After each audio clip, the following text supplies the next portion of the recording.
Hallo beste YouTubers, vandaag, zoals u ziet, deze is dit mee, achtergrond, best cool. Vandaag zal ik, een beetje, ik heb vandaag een beetje hoe je een film moet downloaden. Dus eigenlijk moet je eerst en vooral naar deze site gaan, camnerror.com. Je doet bijvoorbeeld, bij mij is nu Toy Story 3 aan de gang. Je zet hier in aan, maar je moet wel een reclamebeveiliger hebben, want anders komen er hier vuile brandjes. Oké, eerst en vooral doe je zo. Dus je doet de film wat dat je wilt. Bij mij is het nu bijvoorbeeld Toy Story. Heb ik gedaan. Toy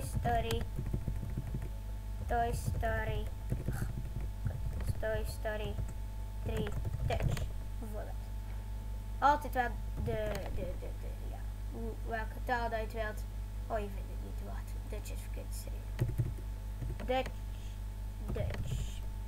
Zo. Oké.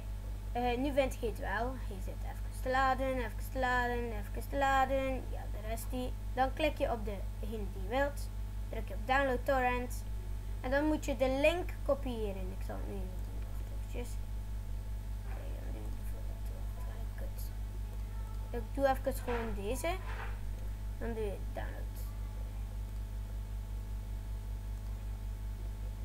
Oké, dan doe je bijvoorbeeld download torrent. En dan hierop klikken. En dan hier de link kopiëren. En dan moet je hier live it setup downloaden op een programma. Dan kopieer je het en staat hier. En dan wacht je tot hij downloadt. Zo moet het ongeveer. Oké, dit was het dan. Tot de volgende keer.